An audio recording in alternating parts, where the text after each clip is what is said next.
하나님 아버지, 우리의 회개 속에 치유가 있고 회복이 있사오니 주님 앞에 온전히 회개하여 변화된 삶을 살기를 원합니다. 우리의 상한 심령을 주님께서 치유해 주시고 늘 새롭게 하여 주사 능력 있는 성도의 삶을 살게 하여 주시고 나를 통해 주님께 영광을 돌리게 하옵소서. 예수님의 이름으로 기도합니다. 아멘.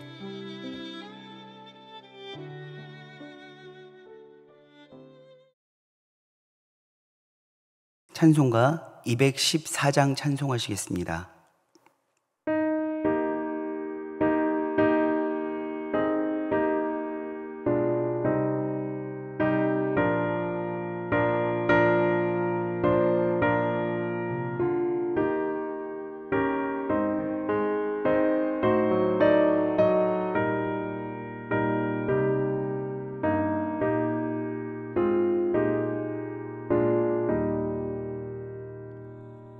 나 주의 도움 받고자 주 예수님께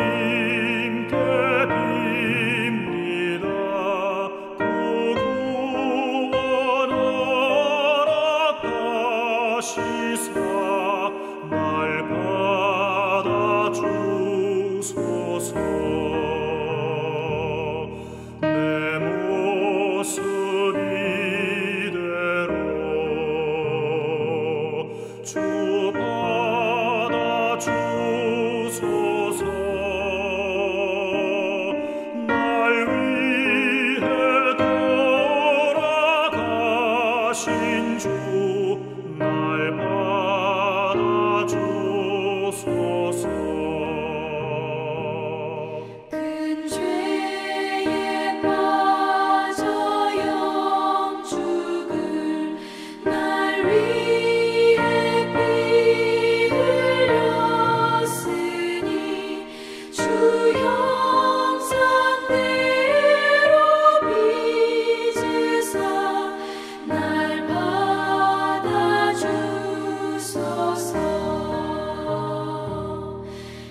주 받아주소서.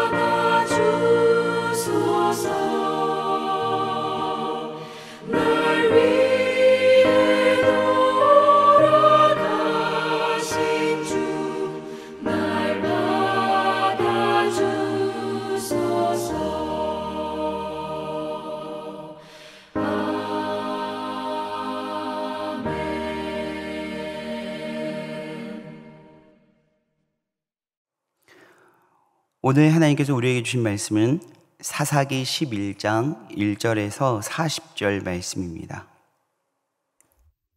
사사기 11장. 길르앗 사람 입다는 큰 용사였으니 기생이 길르앗에게서 낳은 아들이었고 길르앗의 아내도 그의 아들들을 낳았더라. 그 아내의 아들들이 자라매 입다를 쫓아내며 그에게 이르되 너는 다른 여인의 자식이니 우리 아버지의 집에서 기업을 잊지 못하리라 한지라. 이에 입다가 그의 형제들을 피하여 돕 땅에 거주하매 잡류가 그에게로 모여와서 그와 함께 출입하였더라. 얼마 후에 암몬 자손이 이스라엘을 치려하니라. 암몬 자손이 이스라엘을 치려할 때에 길르앗 장로들이 입다를 데려오려고 돕 땅에 가서 입다에게 이르되 우리가 암몬 자손과 싸우려 하니 당신은 와서 우리의 장관이 되라 하니 입다가 길르앗 장로들에게 이르되 너희가 전에 나를 미워하여 내 아버지 집에서 쫓아내지 아니하였느냐.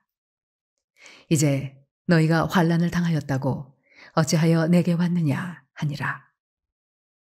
그러므로 길르앗 장로들이 입다에게 이르되 이제 우리가 당신을 찾아온 것은 우리와 함께 가서 암몬 자손과 싸우게 하려 함이니 그리하면 당신이 우리 길르앗 모든 주민의 머리가 되리라 하매 입다가 길르앗 장로들에게 이르되 너희가 나를 데리고 고향으로 돌아가서 암몬 자손과 싸우게 할 때에 만일 여호와께서 그들을 내게 넘겨주시면 내가 과연 너희의 머리가 되겠느냐 하니 길르앗 장로들이 입다에게 이르되 여호와는 우리 사이의 증인이시니 당신의 말대로 우리가 그렇게 행하리이다 하니라. 이에 입다가 길르앗 장로들과 함께 가니 백성이 그를 자기들의 머리와 장관을 삼은지라. 입다가 미스바에서 자기의 말을 다 여호와 앞에 아뢰니라. 입다가 암몬 자손의 왕에게 사자들을 보내 이르되 내가 나와 무슨 상관이 있기에 내 땅을 치러 내게 왔느냐 하니 암몬 자손의 왕이 입다의 사자들에게 대답하되 이스라엘이 애굽에서 올라올 때에 아르논에서부터 야복과 요단까지 내 땅을 점령했기 때문이니 이제 그것을 평화롭게 돌려달라 하니라. 입다가 암몬 자손의 왕에게 다시 사자들을 보내 그에게 이르되 입다가 이같이 말하노라. 이스라엘이 모압 땅과 암몬 자손의 땅을 점령하지 아니하였느니라. 이스라엘이 애굽에서 올라올 때 광야로 행하여 홍해에 이르고 가데스에 이르러서는 이스라엘이 사자들을 에돔 왕에게 보내어 이르기를 청하건대 나를 내 땅 가운데로 지나게 하라 하였으나 에돔 왕이 이를 듣지 아니하였고 또 그와 같이 사람을 모압 왕에게도 보냈으나 그도 허락하지 아니하므로 이스라엘이 가데스에 머물렀더니 그 후에 광야를 지나 에돔 땅과 모압 땅을 돌아서 모압 땅에 해 뜨는 쪽으로 들어가 아르논 저쪽에 진쳤고 아르논은 모압의 경계이므로 모압 지역 안에는 들어가지 아니하였으며 이스라엘이 헤스본 왕 곧 아모리 족속의 왕 시혼에게 사자들을 보내어 그에게 이르되 청하건대 우리를 당신의 땅으로 지나 우리의 곳에 이르게 하라 하였으나 시혼이 이스라엘을 믿지 아니하여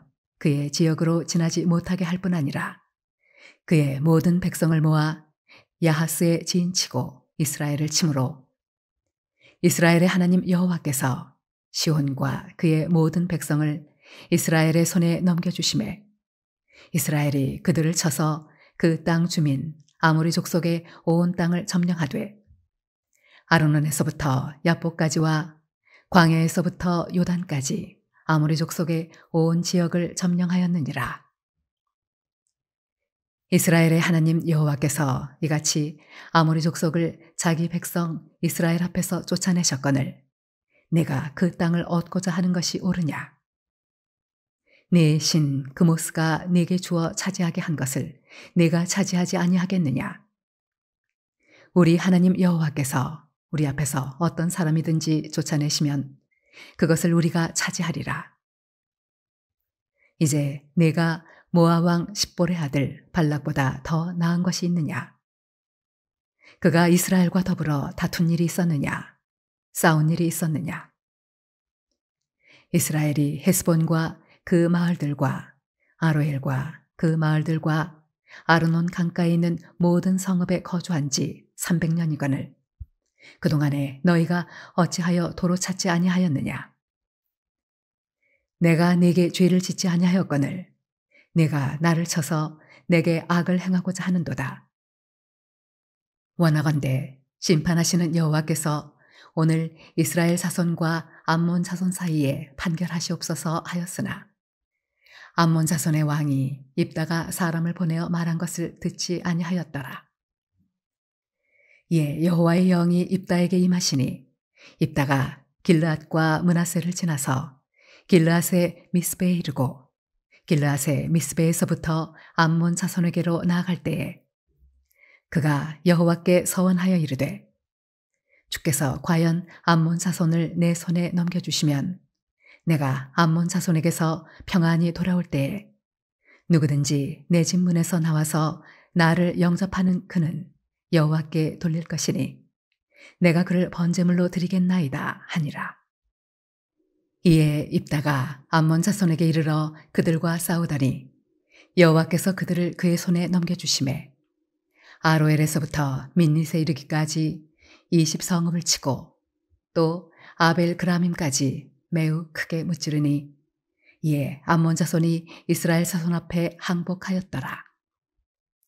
입다가 미스바에 있는 자기 집에 이를 때 보라 그의 딸이 소고를 잡고 춤추며 나와서 영접하니 이는 그의 무남동녀라. 입다가 이를 보고 자기 옷을 찢으며 이르되 어찌할꼬 내 딸이여 너는 나를 참담하게 하는 자요 너는 나를 괴롭게 하는 자 중에 하나로다. 내가 여호와를 향하여 입을 열었으니 능히 돌이키지 못하리로다 하니 딸이 그에게 이르되 나의 아버지여 아버지께서 여호와를 향하여 입을 여셨으니 아버지의 입에서 낸 말씀대로 내게 행하소서.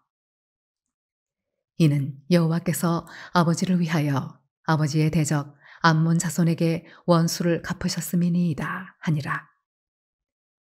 또 그의 아버지에게 이르되 이 일만 내게 허락하사 나를 2달만 버려두소서.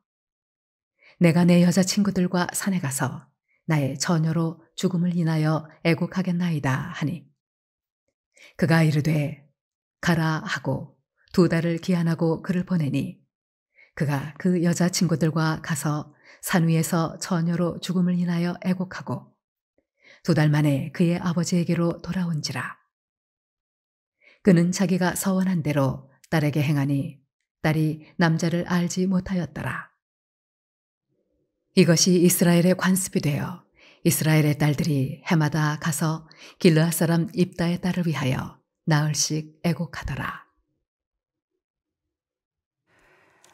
사사기 11장은 입다 사사에 대한 이야기가 나옵니다. 여러분 입다 하면 여러분들은 무엇이 기억나십니까? 저는 자신의 승리감에 도취되어서 하나밖에 없었던 이 무녀동남 딸을 하나님께 번제로 드렸던 그의 과격한 충성심이 저에게 충격을 주었던 것이 생각이 납니다. 오늘 그 입다의 서원에 대해서 여러분들과 함께 나누기를 원하는데요. 오늘 1절을 보면 입다의 출생 배경이 나옵니다. 길르앗 사람 입다는 큰 용사였으니 기생이 길르앗에게서 낳은 아들이었고 길르앗의 아내도 그의 아들들을 낳았더라. 그의 아내의 아들들이 자라매 입다를 쫓아내며 그에게 이르되 너는 다른 여인의 자식이니 우리 아버지의 집에서 기업을 잊지 못하리라 한지라 라고 나옵니다. 입다는 길르앗 사람이었습니다. 그런데 큰 용사였다라고 나옵니다. 그냥 전쟁에 나아가서 자신의 용감함에 취해서 싸우는 용사였다면 이런 수식어가 나오지 않았겠지만 그는 큰 용사였다라고 나옵니다. 아마도 이스라엘의 역사 가운데에서 근래 보기 힘들었던 전무후무한 어떤 용맹함을 가진 그리고 업적을 이룬 사람이 입다였다라고 생각할 수 있겠는데 그에게서는 인생의 핸디캡이 있었습니다. 무엇이냐면 기생에게서 낳은 아들이었다라는 것이죠. 이 사람은 어쩌면은 이 입다의 어머니는 누군가의 후처,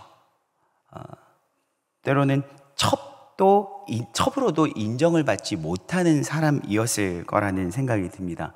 기생의 아들이었다라고 이야기하는데, 여기서 기생은 단순히 지금도 뭐 사회적으로 이들에 대한 시선이 곱지는 않습니다. 그리고 존중받기 어려운 직업인데요.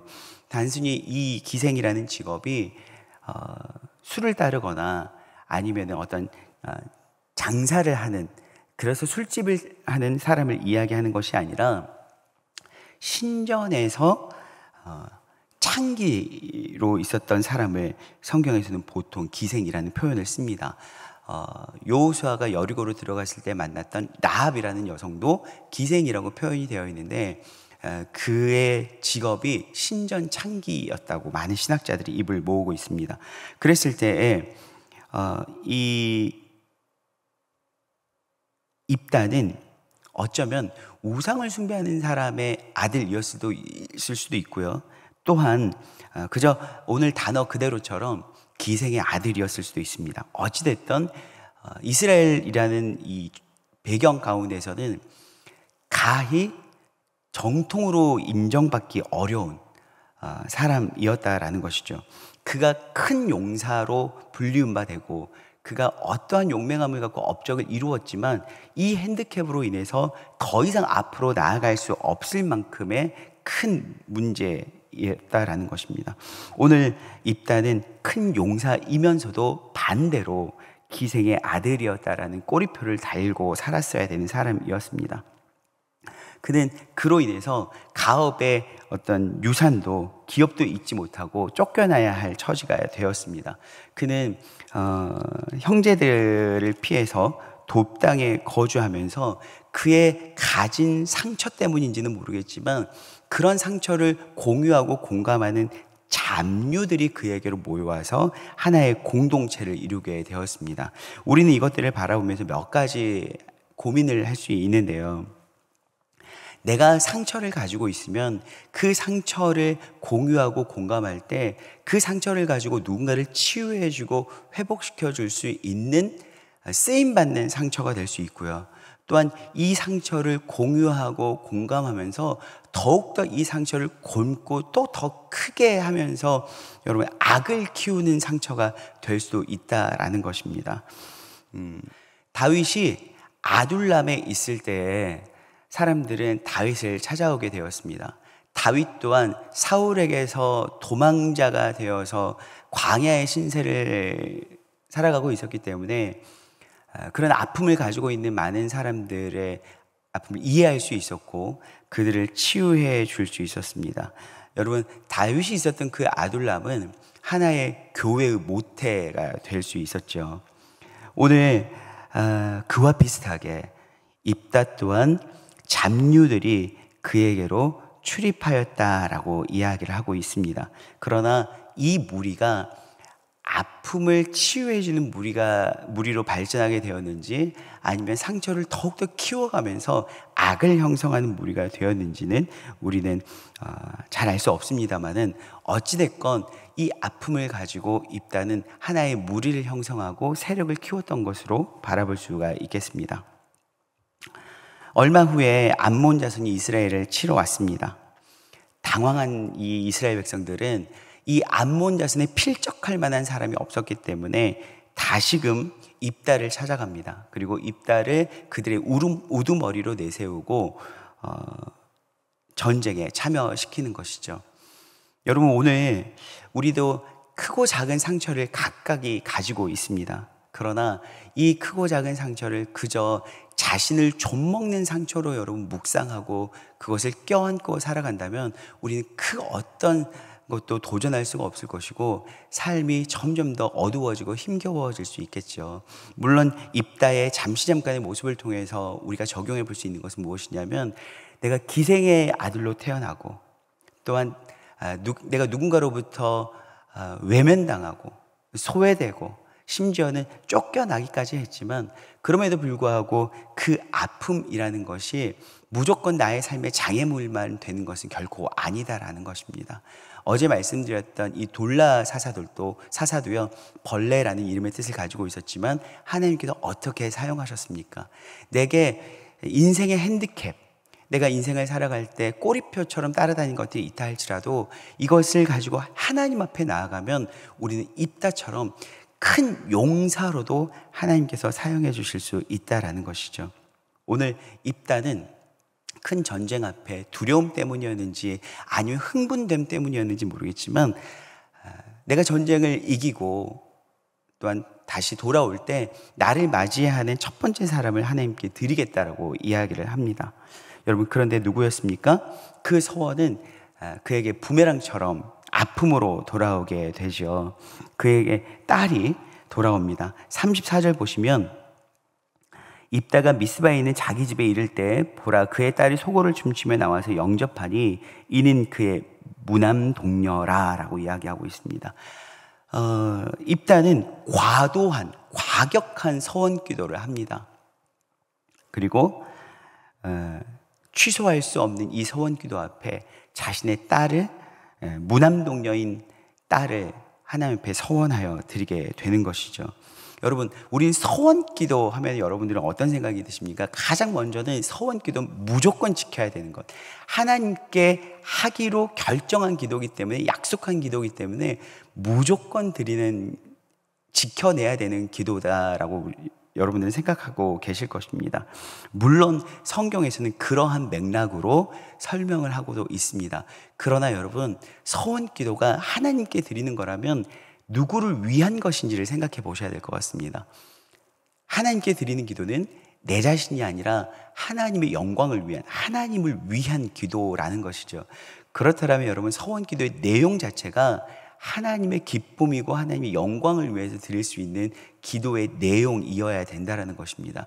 그러나 우리가 레위기를 살펴보면 하나님께서 사람을 번제로 드리는 것에 대해서는 철저하게 금하고 있습니다. 왜냐하면 그것은 이방 우상 문화라는 것이죠. 하나님께서는 인신제사를 철저하게 금하고 있음에도 불구하고 오늘 이 입다는 31절에 이렇게 서원한다는 것이죠. 내가 암몬 자손에게 평안히 돌아올 때에 누구든지 내 집문 앞에 나와서 나를 영접하면 그는 여호와께 돌릴 것인데 내가 그를 번제물로 드리겠나이다. 사람을 번제물로 드리겠다고 당시에 팽배해 있는 우상의 문화들을 그는 그대로 버릇처럼 입으로 고백하게 된다라는 것입니다. 그리고 서원했기 때문에 내 딸마저도 하나님께 서원했으니 드리고야 만다라고 결정하게 된다라는 것이죠.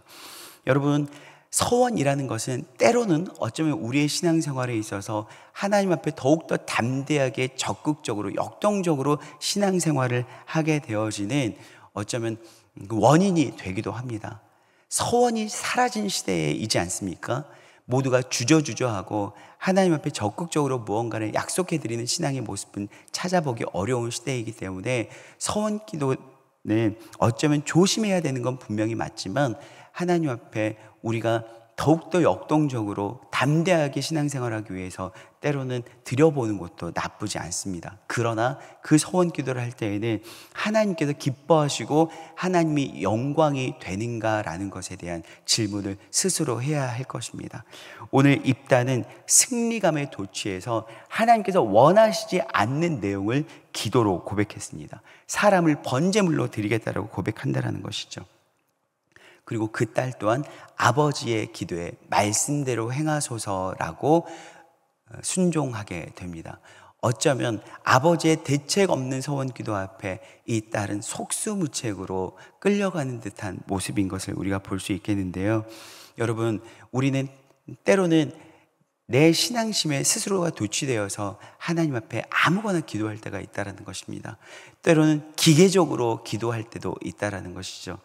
그저 기도 제목을 내게 던져주기만 하면 나는 무엇이든지 기도할 준비가 되어져 있고 하나님께서 내 삶에 무언가를 이루어 주신다면 그것에 대한 대가지불로 무엇이든지 드리겠습니다라는 식의 당장의 발등에 불만 끄면 된다라는 신앙의 태도를 보이는 사람들을 가끔씩 보게 됩니다.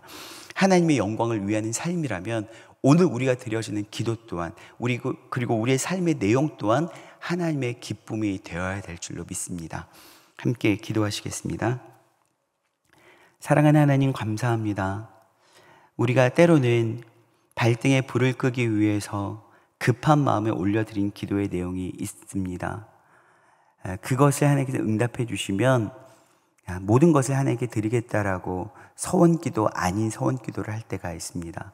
하나님의 영광을 위한 삶이며 하나님의 영광을 위한 기도라면 다시 한번 하나님과 친밀한 교제, 깊은 교제 가운데에서 하나님을 더욱더 알아가고 하나님의 영광이 되기 위해서 삶을 조율해가는 우리 서림의 성도들이 될 수 있도록 도와주시옵소서.